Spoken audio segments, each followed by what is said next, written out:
Merci beaucoup Patrick et merci Étienne de votre invitation à reprendre quelques chemins familiers de la peste, avec quelques liens évidemment que tu as déjà évoqués et tout au long, je pense aussi, des séances que tu as faites avec l'expérience que nous faisons d'une année de pandémie causée par un virus inconnu à une échelle jusqu'alors jamais égalée.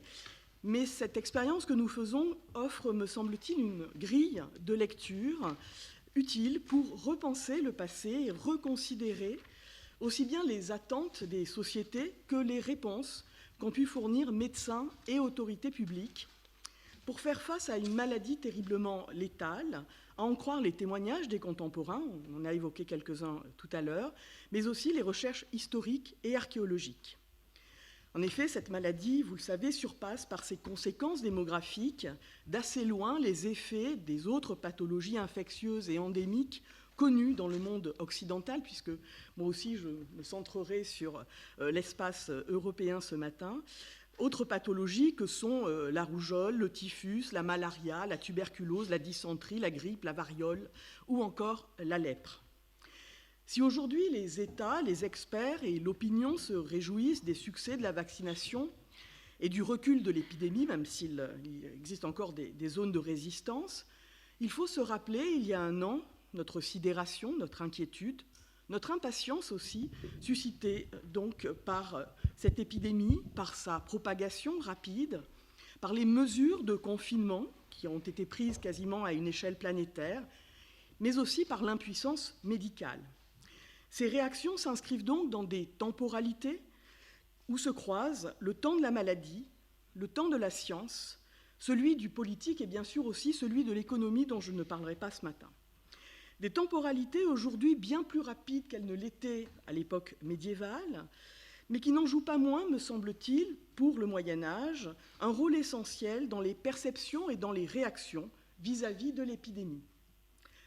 Aussi, l'expérience de la peste, compagne familière des sociétés occidentales pendant près de 4 siècles, on l'a rappelé tout à l'heure, rend-elle, me semble-t-il, indispensable une approche attentive à ces temporalités.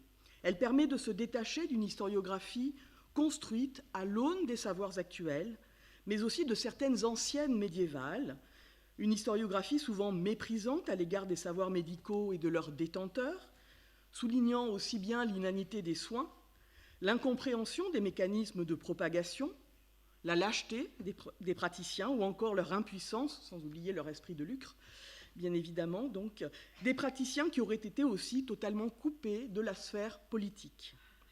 Si, eu égard aux découvertes tardives du bacille de la peste et de l'agent infectieux, il apparaît facile de porter un jugement négatif sur une profession médicale alors en plein essor au XIVe siècle et tout particulièrement en Italie, mais que les connaissances et les moyens techniques empêchent de comprendre et de traiter la maladie, il est plus intéressant, me semble-t-il, de mesurer les attentes des sociétés et des pouvoirs vis-à-vis d'elles, les interrogations et les controverses qui l'ont parcourue et les réponses qu'elle a proposées au gré de l'installation endémique de la peste. Comme différents travaux de Chiara Fisciani l'ont montré, l'affirmation de la profession médicale en tant qu'élite diplômée à partir du XIIIe siècle, ce qu'elle n'était pas dans l'Antiquité, passe notamment par la pratique du conseil qui exprime son autorité et son savoir. Face à une maladie qui rapidement ravage le monde occidental et met en doute son expertise, le monde universitaire, en premier lieu, répond par une prolifération sans précédent de traités, régimes, conseils, plus ou moins longs, tous ou presque centrés sur la peste. Au sein d'un ensemble, et Patrick l'a rappelé dans une de ses leçons, un ensemble constitué de plus de 300 textes, inventoriés et publiés pour une part, une large part, même s'il en reste d'autres, par Karl Sudhoff, plus d'une dizaine, c'est ma première image et je pense que j'en ai oublié, plus d'une dizaine sont rédigés au moment même de la peste noire, donc au cœur de la première pandémie, de la première vague, disons. Écrit dans l'urgence, il constitue donc une réponse immédiate à l'irruption de la maladie. Certains, comme Jaume d'Agramont ou Pierre de Damouzy, en parlent alors même qu'ils n'en ont pas encore fait l'expérience. Cette production témoigne clairement du souci de répondre aux attendus éthiques et professionnels en matière de conseil, mais aussi ils répondent à une demande politique et sociale, celle des élites. Cette production rend compte aussi d'un effort d'objectivation d'une entité pathologique nouvelle qui passe par sa compréhension et son identification. Ces premiers auteurs s'efforcent de rattacher en effet la maladie à un ensemble nosologique, celui des fièvres. Je rappellerai ici que les fièvres sont une pathologie à part entière dans le discours médical antique et médiéval, des fièvres qualifiées d'épidémiques parce qu'elles touchent beaucoup de gens au même endroit. Les mots pour la désigner, pestilentia, febris pestilentialis, epidemia, mais en même temps, les mots pour la désigner donc le soulignent, ces mots que je viens de citer, mais en même temps la distinguent des autres fièvres en raison de son caractère mortel. Ici, les deux citations que je vous propose, dont je ne lirai que la première, rappellent, qui sont extraites du corpus hippocratique, que c'est le nombre de morts qu'occasionne la peste qui la distingue donc de l'épidémie. Elle en est en quelque sorte une catégorie particulière. Certaines maladies frappent beaucoup de gens en un seul temps, maladies qui, lorsqu'elles se révèlent fatales, sont nommées pestilences, tandis que si elles s'avèrent plus modérées, on les désigne par une autre appellation en les appelant épidémiques. De sorte que la maladie épidémique est une maladie qui se répand en un temps dans une contrée, tandis que la pestilence est une épidémie fatale. Si une partie de cette littérature que je viens de citer reprend d'un texte à l'autre, et tout au long aussi du Moyen-Âge, des mêmes conseils et les mêmes explications, certains auteurs, au fur et à mesure de l'expérience de la peste, modifient leur perception. Gentile da Foligno, qui lui a écrit 3 conseils très brefs avant de mourir de la peste le 18 juin 1348, change très vite d'opinion entre le moment où il en a entendu parler et le moment où il en fait l'expérience. Alors que la peste n'a pas encore atteint Pérouse, où il est professeur, il déclare, je cite, je ne sais plus si j'ai mis la citation, oui. Il déclare, je cite, donc, que l'effrayante peste qui était là depuis un certain temps n'est pas aussi maligne que celle de la cité de Cranon dont parle Avenzoar, médecin d'Al-Andalus, mort en 1162. Plus tard, alors que la ville est touchée, il reconnaît, dans un conseil cette fois-ci adressé au Collège des médecins de Gênes, je cite, que cette pestilence, cette épidémie, ou quel que soit son nom, est très effrayante, jamais vue et inconnue des autorités médicales, et bien pire que les autres pestes mentionnées auparavant. Pour Jean de Bourgogne, qui écrit un traité donc en 1365, est un praticien de Liège, mort en 1372, elle est singulière et elle met surtout en échec le savoir des anciens. J'ose dire, non pour jeter l'opprobre sur les auteurs antiques, mais parce que la longue expérience me l'a montré, que les maîtres du temps présent, où qu'ils soient, ont une expérience dans les maladies pestilentielles et épidémiques qui vaut mieux que tout l'art de la médecine qui descend d'Hippocrate, car aucun de ces auteurs ne vit en son temps régner une épidémie si fort, si ce n'est Hippocrate qui l'avait régné dans la cité de Craton. Ils ne virent donc point d'épidémie aussi générale ni aussi longue, ni ne s'enquirent ni ne firent l'expérience de soins si longs, ni mis à l'épreuve par une si longue expérience. Et plus loin, pour cette raison, une sorte de formule heureuse, on dit que c'est vrai, l'expérience fait l'art médical, citant évidemment ici le premier aphorisme d'Hippocrate. Donc, une maladie universelle, une maladie de l'expérience. 2 maîtres mots ici. Cette expérience d'une maladie générale, universelle et très longue, qui s'étend dans le temps. Ce qui singularise en effet la peste du XIVe siècle, c'est son expansion géographique et sa durée, qui l'a fait apparaître, disparaître, puis revenir. L'expérience, elle, sert à la fois au diagnostic et aux thérapies. Assez tôt, dès les premiers textes, on voit mentionner sous le nom de glandula, apostemata, tumor, bubo, carbunculis, anthrax, gibus ou simple pustulis, ces excroissances douloureuses, souvent localisées aux différents émonctoires, les zones qui drainent par les canaux lymphatiques la matière putride qui provient soit du cœur, soit du foie, soit du cerveau, afin de l'évacuer. Leur localisation désigne pour les médecins la veine à saigner. Parfois, leur incision et cautérisation sont recommandées pour faciliter l'écoulement du poison. Alphonse de Cordoue, qui est l'un des auteurs de 1348, parle de charbon et d'aposthume sous l'aisselle.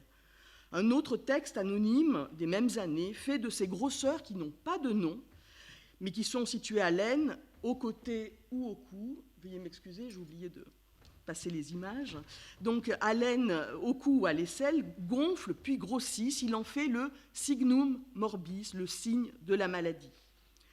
Si certains, plus tard, comme Hermann Schedel, au milieu du XVe siècle, un médecin allemand formé à Padoue, s'efforcent de distinguer anthrax et le petit charbon, dans l'ensemble, on s'aperçoit, à la lecture de cette littérature, que le vocabulaire pour désigner ces ganglions purulents reste, somme toute, assez flou. Le terme, c'est plutôt aposthume, qui est le plus généralement admis. Mais en revanche, ce qui est certain, c'est que c'est pour les médecins le signe de cette identification de la maladie. Rares sont ceux aussi qui distinguent les formes qualifiées aujourd'hui de buboniques et de pulmonaires en raison d'une létalité plus ou moins rapide et d'une visibilité donc de ces ganglions. Vous avez ici le célèbre... Ah non, je ne l'ai pas mis. Si, je l'ai mis. Le célèbre médecin des papes, Guy de Chauliac, souvent cité pour son manuel de chirurgie rédigé au début des années 1360, qui fait par 2 fois l'expérience de la peste en Avignon. La dite mortalité débuta chez nous au mois de janvier et dura 7 mois, il parle de 1348. Et elle fut de 2 sortes. D'abord, pendant 2 mois, elle se manifesta par une fièvre continue et des craquements de sang, et on en mourait dans les 3 jours. Ensuite, pour le temps restant, elle se manifestait, donc c'est une sorte d'autre catégorie de la même maladie, par une fièvre également continue, des abcès et des charbons sur l'extérieur du corps, principalement sous les aisselles et à l'aine, et on en mourait en 5 jours. En 1348, un autre médecin de Naples, Giovanni della Penna, énumère ceux qui souffrent d'aposthumes non visibles, mais qu'ils pensent localisés à l'intérieur du corps, en particulier dans le poumon et la poitrine, qui crachent du sang et qui meurent rapidement, et ceux qui ont des anthrax, il parle aussi d'érysipèles ou de ganglions, différemment situés sur le corps. En tout cas, aux yeux des médecins se dégage très tôt, dès 1348, l'idée que le signe de la peste, le plus manifeste, le plus évident, le plus facile, quoique ces ganglions soient décrits différemment, enfin, ne sont pas décrits, ils sont nommés différemment plus qu'ils ne sont décrits, sont le signum morbis. Vous avez ici un texte plus tardif, des années 1439, avec un tableau qu'on dirait aujourd'hui clinique, un tout petit peu plus développé qu'on ne le trouve dans les textes précédents. Ce médecin lombard, Antonio Guainelli, écrit un traité de la peste et des venins qu'il adresse au duc de Milan, Filippo Maria Visconti, et désigne donc ici un certain nombre de signes, la chaleur, à cause du fort préjudice du cœur qui est attiré vers l'intérieur du corps, qui s'embrase et se trouble. De là, le malade rapporte, donc la narration aussi du malade qui sert au diagnostic du médecin, rapporte sentir à l'intérieur de son corps une si grande chaleur qu'il semble brûler, de sorte qu'il amplifie sa respiration. Il s'adresse à son confrère, tu découvriras en outre la vertu, prostrée, le pouls, dans toute fièvre de ce type qui est très faible, rapide et resserrée. Avec ceci, si tu vois aliénation, fureur, présence d'insomnie, une couleur jaune du visage et des yeux avec une langue noirâtre, une amertume de la bouche et une salinité, avec une soif intense, tu jugeras que cela provient de la chaleur ou du flegme. Et puis il mentionne également les bubons. Prolifique et géographiquement étendue à l'ensemble du monde occidental, cette littérature médicale, souvent moquée par les historiens en raison d'un savoir obsolète et qui parfois apparaît un petit peu folklorique, n'en répond pas moins à des attentes et à des lecteurs. Depuis les travaux pionniers de Carlo Maria Cipolla dans les années 1970 sur la mise en place d'administrations de temps de peste et l'émergence d'une idée de santé publique, l'historiographie a souvent opposé les réponses des autorités et celles des médecins. Cette lecture s'appuie sur l'idée selon laquelle les premières auraient compris très vite la contagiosité de la maladie et auraient pris des mesures adéquates, ou au moins tenté de le faire, tandis que les seconds auraient été prisonniers d'un modèle explicatif hérité des autorités, les empêchant donc de comprendre ce phénomène. Cette lecture appelle quelques remarques. La première porte sur le caractère limité à l'espace italien de ces administrations de temps de peste. On a évoqué tout à l'heure le cas florentin. On observe à Venise les provvediteurs de santé, à Florence les auto di guardia e di custodia, dès l'été 1348, dans la tradition des bureaux spécialisés du monde communal italien.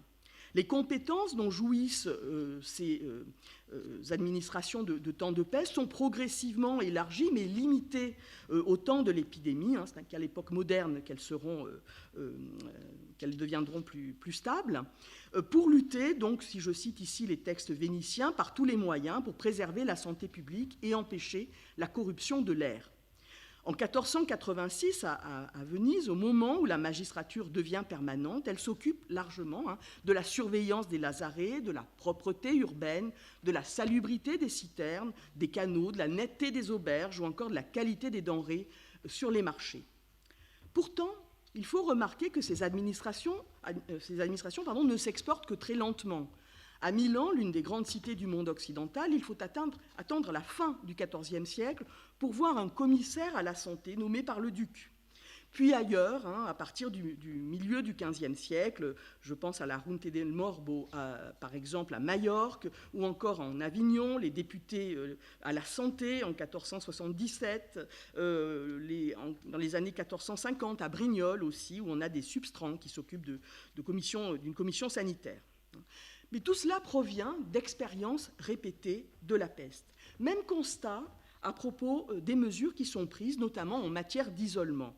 Ces créations médiévales, je ne peux pas m'empêcher de citer ici, parce qu'on les a aussi évoquées pour le confinement dans lequel nous avons vécu, elles étaient considérées comme violentes et dignes d'un siècle de barbarie, comme disait l'homme politique, socialiste et médecin Ange Guépin en 1836, au moment où elles sont à nouveau réactivées pour faire face au choléra. Eh bien, ces mesures d'isolement sont loin d'être partout adaptées et adoptées à l'époque médiévale et à la même vitesse. Si en 1348, dans certaines cités toscanes sont attestées les premières fermetures de villes aux habitants venus de zones contaminées, c'est surtout à partir des années 1370, lors de recrudescence de la peste, que sont prises des mesures plus radicales, fruit de l'expérience éprouvée. Elles sont bien attestées en Lombardie, avec notamment des contrôles sur la mobilité des personnes, avec, comme vous l'avez à l'écran, une attestation plus tardive de ces bulletins de santé, ces laissez-passer de bonne santé qui sont délivrés pour pouvoir quitter la ville, expulsion de la ville des pestiférés, enfermement à domicile, instauration de cordons sanitaires, puis de véritables quarantaines à partir de Dubrovnik, Raguse en 1377, pour les bateaux arrivés dans le port, puis à Venise quelques années plus tard et à Milan, donc sans port, pour isoler les pestiférés hors de la cité. Tout un arsenal donc de mesures préventives ou destinées à limiter la propagation de la maladie, mais qui sont loin d'être partout adoptées dans une documentation, et cela la Bellès l'a souligné tout à l'heure, mais c'est la même chose aussi plus tard, une documentation hélas souvent trop lacunaire. Ici aussi, sans doute, se dessinent des contradictions entre politique sanitaire et nécessité économique qui ne peuvent pas ne pas faire écho à des situations plus contemporaines. Mais surtout, et c'est ma troisième remarque, il me paraît erroné de voir dans ces décisions une lecture contagionniste de la maladie. S'il est vrai que le mot en latin contagio apparaît dans les sources pragmatiques produites par ces administrations, on le voit aussi sous la plume des médecins, et ce, depuis les écrits galéniques. Certaines maladies, comme la variole, la rougeole, la phtisie, la rage ou la lèpre, sont considérées comme contagieuses par les médecins, et la peste tout autant. Gentile da Foligno, qui relate son parcours depuis Gênes, Pise, Piombino, Massa jusqu'à Pérouse, déclare, je cite, que cette pestilence pestifère se fait par contagion, et elle transite non seulement d'homme en homme, mais de terre en terre. Quelque temps plus tard, le Milanais Carlo Spanzotti, en 1378, parle de morbus contagiosus, de maladies contagieuses. Et puis, le terme se répand dans les traités du XVe siècle. Mais pour la médecine, comme pour les autorités publiques, le mot a une acception bien plus large que celui de contagion. Il désigne des contacts, au sens large, par le toucher, par le regard, par l'exhalaison de gouttelettes, la respiration des patients qui contaminent l'air. En se méprenant sur la terminologie, les historiens rejouent sur le terrain de la peste une controverse cristallisée au XIXe siècle lors des débats sur le choléra. Ces querelles opposent alors les anticontagionnistes ou tenant des théories aéristes qui pensent la maladie comme infectieuse et les contagionnistes perçus comme modernes, incarnés par les autorités publiques. Ajoutons enfin que la maladie de la peste n'est véritablement contagieuse que dans son sens, au sens d'interhumaine, dans le cas de la peste pulmonaire. Mais pour les médecins médiévaux, ce débat, en fait, n'a pas lieu d'être. La peste est infectieuse et contagieuse. La contagion s'inscrit dans un faisceau de causes hiérarchisées, des plus lointaines, une conjonction astrale, responsable de la putréfaction de l'air selon certains, qui expliquerait son caractère universel, aux plus proches de nature terrestre, les exhalaisons des cadavres, des marais, des choses souillées, la respiration des malades. Donc l'infection de l'air à l'origine de la maladie et sa propagation ne s'opposent pas à la contamination par l'homme et par ses effets personnels. Tous deux se complètent, la première agissant comme cause première, la seconde comme facteur de transmission. Ce que résume à la fin du XIVe siècle le médecin padouan, mais qui exerce alors à Milan, Pietro da Tossignano, professeur à Pavie, lorsqu'il énumère 4 causes principales de propagation: l'air corrompu, les lieux infectés, la disposition naturelle d'un individu à être contaminé et le contact avec un malade. Il ajoute enfin que si des prisonniers ou des moines, l'un d'eux en vient à être atteint, les autres sont disposés à l'être du fait de leur proximité. Une sorte de cluster avant la lettre. Ce que dit de la même manière Henri de Brême, professeur à Prague à la fin du XIVe siècle: la pestilence est une maladie très contagieuse et infectieuse, mobile, qui se promène d'homme en homme, d'animal en animal, parce qu'en vertu de la chose, un pestiféré dans une maison peut infecter toute la maison, et cette maison infecter 5 maisons d'une ville. Ces 5 maisons peuvent infecter toute une terre ou une région, comme nous le voyons par expérience. Alors, je ne vais pas développer parce que j'ai entendu que tu avais beaucoup parlé de la contagion lors d'une leçon sur le discours médical en particulier, donc je ne développerai pas sur cette contamination et sur la manière dont elle opère, mais sachez simplement que cette littérature, depuis 1348, évoque la nécessité de se prémunir de toute conversation, de ne pas se mélanger avec des personnes infectées ou non infectées. Je pense que j'ai mis peut-être quelques citations ici que vous retrouverez chez Gentile da Foligno ou d'autres auteurs, Giovanni della Penna, qui recommande d'éviter les discussions avec des individus venant de régions infectées, même s'ils n'apparaissent pas malades de prime abord. Ou encore Tommaso del Garbo, qui recommande de ne pas avoir de contact avec les personnes infectées car elles peuvent corrompre les autres. Donc toute une série de textes, et il y en a énormément, qui évoquent cette nécessité de se prémunir de tout contact plus ou moins proche avec les malades, les églises, le bain, etc. Ou encore même un auteur du début du XVe siècle qui relate une expérience vue en Allemagne de 2 enfants morts après avoir touché les effets d'une défunte et qui dit qu'il ne faut pas non plus vendre ces effets avant 1 ou 2 ans pour attendre donc en gros la décontamination, si je puis dire, des effets des pestiférés. Si se dégage ici une communauté de vues sur la transmission de la maladie, voit-on pour autant sur le terrain pandémique des collaborations entre médecins et autorités publiques? Sans faire des conseils médicaux l'origine des mesures sanitaires qui sont prises par les autorités, certains éléments suggèrent de ne pas complètement déconnecter réponse médicale et politique. D'abord parce que ces textes sont rédigés, parmi les plus précoces, à la demande des autorités politiques ou bien s'adressent à eux. Les auteurs disent agir au nom de l'utilité commune pour le bien et la santé des populations. Alors, je ne le lirai pas, il est bien connu, tu en as également parlé, le fameux prologue du traité demandé à la faculté de médecine de Paris, rédigé collectivement par les maîtres à la demande du roi de France Philippe VI, où on voit bien que c'est à la requête donc, de l'illustre prince, désireux d'œuvrer en vue de l'utilité publique. Quelques mois plus tôt, Gentile da Foligno écrit l'un de ses traités sur la requête des autorités de Pérouse. Jaume d'Agramont, le médecin natif de Lérida, adresse son régime de la pestilence aux autorités de la ville, mu, dit-il, par le véritable amour et la charité, pour l'utilité commune et publique, au profit du peuple, et non pour l'instruction des médecins. Vous avez ici le début, je suis natif de cette ville, j'ai reçu des honneurs, je veux rendre quelques services, sauver des dommages la cité et ses notables, mais aussi quand même les hommes et les femmes, pour les empêcher de tomber malades. Et donc j'ai préparé le traité suivant que je vous présente, avec mission aussi, pour qui le voudrait, de diffuser ce texte auprès des populations. Et c'est la raison pour laquelle il est le premier à rédiger en catalan, en langue vernaculaire, ce texte. Il sera suivi par d'autres quelques années plus tard.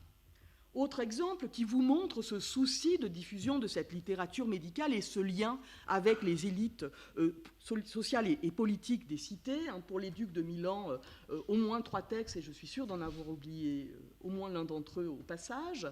Ou encore la grande famille des Santa Sofia, les professeurs de l'université de Padoue, des générations de maîtres de l'université qui écrivent pour la ville d'Udine et pour le duc Albert d'Autriche ou encore pour le doge de Venise, une série de traités. Encore au XVe siècle, les autorités parisiennes consultent la faculté de médecine sur la veine qu'il faut saigner, ou le conseil d'Angers demande l'avis des médecins sur des mesures à prendre. Donc on a ponctuellement ce genre d'informations. Des formes de collaboration intellectuelle qui s'incarnent parfois aussi sans doute, sans en avoir toujours la preuve formelle, dans certaines mesures. C'est à la fois par charité chrétienne, mais aussi sanitaire, qu'il faut enterrer au plus vite les cadavres qui s'accumulent. L'interdiction de marché, de procession, de rassemblement là où ils sont attestés, l'aération et le nettoyage des maisons des pestiférés, les feux odoriférants dans les rues, ou encore l'isolement des malades font écho aux recommandations médicales. En 1348 déjà, Gentile est conseillé à celui qui avait en charge la cité, je cite, d'avoir des entretiens, des entrevues avec les médecins et de disposer la cité selon les informations de ces derniers pour ce qui concerne, je cite, la securitas, la sécurité des hommes. Le combat de terrain mené par les autorités, c'est donc aussi celui des médecins. Si l'irruption de la peste a pu susciter la fuite, aussi bien des élites politiques que médicales, suivant le concept classique, fuit loin, loin et revient tard, ce ne fut sans doute pas l'attitude la plus courante, comme le montrent différents travaux. Les difficultés à trouver des médecins dans les villes sont sans doute moins la résultante de leur lâcheté que du prix payé à la peste. Gentile lui-même y a succombé, nous dit une source, parce qu'il était trop sollicité par les malades. Guy de Chauliac, tombé malade, reconnaît avoir renoncé à fuir par peur de l'infamie.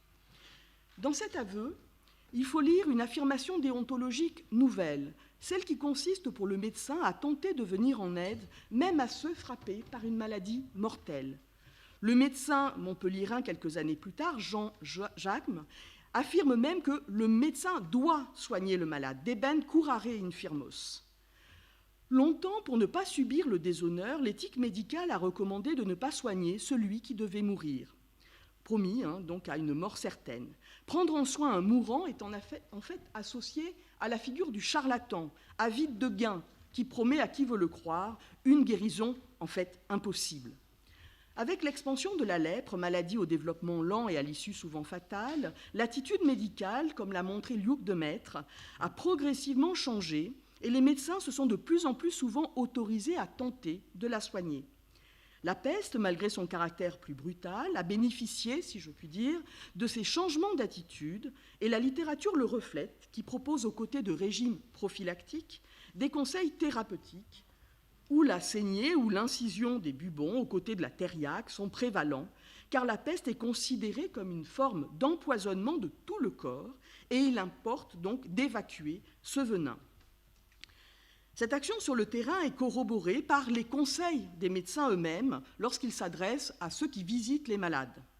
Gentile recommande de prendre un certain nombre de mesures, ou encore Jean-Jacques. Les physiciens, je cite, lorsqu'ils doivent traiter donc, les malades, doivent se tenir à distance des patients, tenir leur visage tourné vers la fenêtre. Moi-même, je tenais dans la main un morceau de pain, une éponge ou un linge trempé dans du vinaigre que je tenais à la bouche et mon nez, et ainsi j'ai échappé à la pestilence, tandis que mes amis ne pensaient pas que je puisse survivre. On voit aussi des conseils, il faut installer le lit du patient en hauteur pour être sûr de ne pas s'approcher de lui lorsqu'il parle. Vous avez une série de textes, je ne développe pas parce que je pense que je suis déjà trop longue. Seul exemple peut-être pour cette époque médiévale où réponse intellectuelle et intervention de terrain entrent en coalescence et sont attestées par les sources, c'est l'exemple milanais de la fin du XIVe siècle qui donne un éclairage assez bien documenté de cette implication quotidienne des médecins de la cité dans la lutte contre l'épidémie.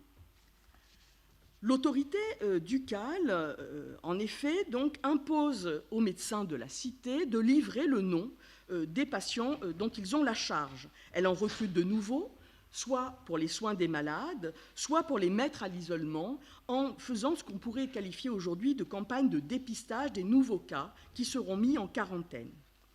Pour participer à la gestion de l'épidémie, puisqu'au sein de l'Office de santé, on voit être recrutés, au moins à partir des années 30 du XVe siècle, un médecin et un chirurgien épidémie. Cet ensemble documentaire, vous en avez quelques rares exemples à l'écran, enfin rares parce que j'en ai mis que 3, mais en fait la documentation est bien plus importante, sous forme de lettres, de bulletins quotidiens, sous forme de registres de morts, témoignent de ces missions au quotidien, des enquêtes sanitaires qui livrent l'identité des malades, la localisation de leur résidence par paroisse de la cité, le nom aussi de leur âge, le nom également du praticien que vous avez ici, iudicium, le nom du jugement, catellani, c'est le nom du médecin de l'office de santé, mais vous trouverez également d'autres noms cités qui attestent donc de cette expérience de terrain. Expérience à la fois donc recensement des morts, mais aussi des malades, où on distingue ceux qui sont ici infectis par la peste, de ceux qui sont malades d'autres pathologies. Ici, le praticien n'apparaît plus comme dans la littérature sous les traits du soignant, mais comme agent de l'autorité en charge d'identifier les pestiférés. Si d'autres villes ont entrepris au long des XIVe et XVe siècles de compter leurs morts, vous avez ici le célèbre registre comptable de Givry en Saône-et-Loire, tenu pendant quelques années au sein d'un registre de comptabilité paroissiale, le nom des morts. Vous en avez exactement dans d'autres villes, je pense à Brême, les registres paroissiaux de 1350, Barcelone 1429, en Toscane également, à Florence en particulier, étudié par Anne Carmichael. Ailleurs, ce ne sont pas des médecins qui agissent, ce sont des prêtres, ce sont des fossoyeurs qui enregistrent ces morts. Le cas milanais, lui, se singularise par cette présence médicale. Agent du pouvoir répressif qui enferme les malades ou thérapeute au service des patients, le médecin joue différents rôles qui sont la résultante d'une expérience renouvelée de la maladie. Car si au milieu du XIVe siècle, la maladie nouvelle suscite interrogations et tentatives de compréhension, dans les années 60, elle apparaît comme une compagne désormais familière dont on est loin d'être débarrassé. Jean de Bourgogne, déjà cité, déclare, je cite, « L'épidémie est à nouveau revenue et elle reviendra dans l'avenir, parce qu'elle n'a pas encore achevé son cours », annonçant des retours successifs comme autant de vagues de la peste. Il faut vivre avec, même si tous les épisodes ne se ressemblent pas. Un auteur du XVe siècle évoque celle du siècle précédent qu'il qualifie d'horriblissime, ajoutant qu'il n'y avait rien eu de semblable depuis la naissance du Christ, puisqu'à peine un quart des hommes a survécu. Mais l'expérience répétée montre aussi que certains survivent et d'autres restent indemnes. Et la littérature médicale s'en fait l'écho et cherche à comprendre. On évoque la prédisposition de certains corps du fait de leur complexion naturelle, de leur âge, de leur régime de vie, qui en fait des proies de la maladie. Ainsi, Giovanni della Penna remarque que les femmes et les enfants meurent plus, ainsi que les plus faibles. Le médecin Sigismond Albicus, en 1407, explique cela par le fait que les membres sont plus poreux, plus souples, et donc les pores dilatés accueillent l'air infectieux. Un texte anonyme de la fin du XIVe siècle remarque que les pauvres meurent plus vite, de même que ceux qui fréquentent les églises, les places, les bains. On évoque encore les malades qui ne manifestent aucun signe de la maladie, des sortes de porteurs sains avant la lettre, en l'expliquant par un passage du canon d'Avicenne sur la pucelle venimeuse qui infecte ceux qui l'approchent sans être elle-même visiblement malade. Le Toscan Franceschino da Colignano, en 1382, s'intéresse, lui, à la saisonnalité de la maladie, tandis que Sigismond Albicus, déjà cité, interroge les liens entre guerre, peste et famine. Autant de questions liées à l'expérience répétée qui donne naissance au XVe siècle à des ouvrages plus longs, souvent nourris par les autorités médicales et qui prennent les formes du débat scolastique. Plus largement, les retours réguliers de la maladie poussent à la rédaction de régimes de temps de peste. Je cite une manière de vivre en temps pestilentiel, selon l'intitulé que donne le médecin des ducs de Milan, Giovanni Dondi, au régime qu'il écrit en 1389 pour l'évêque de Pavie. Il s'agit, comme le disait déjà Jean de Bourgogne en 1365, de faire du lecteur son propre médecin, le conservateur, le directeur et le guide de sa santé. Cette insistance prophylactique s'explique par les retours soudains de la peste et une double difficulté diagnostique et thérapeutique. Il demeure difficile de l'identifier en l'absence de bubons. Les urines sont souvent trompeuses, disent les médecins. La multiplicité des thérapies, pas toujours efficaces bien sûr, ni toujours acceptées, met en difficulté le médecin.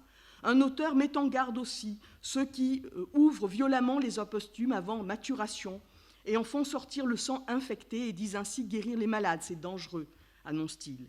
Ou encore le byzantin Théobald Lonetti, dans la seconde moitié du XVe siècle, dans son De Pestilentia, qui décrit un débat auquel il a assisté alors qu'il se trouvait à Bologne, altercation entre médecins à propos de maladies incurables, comme la lèpre, la paralysie, la pestilence et de semblables, et qui veulent conclure qu'aucun remède ne peut être trouvé alors que lui se propose d'en annoncer quelques-uns dans son traité, puisqu'il en a vu et il en a fait l'expérience de ces remèdes appliqués en Savoie.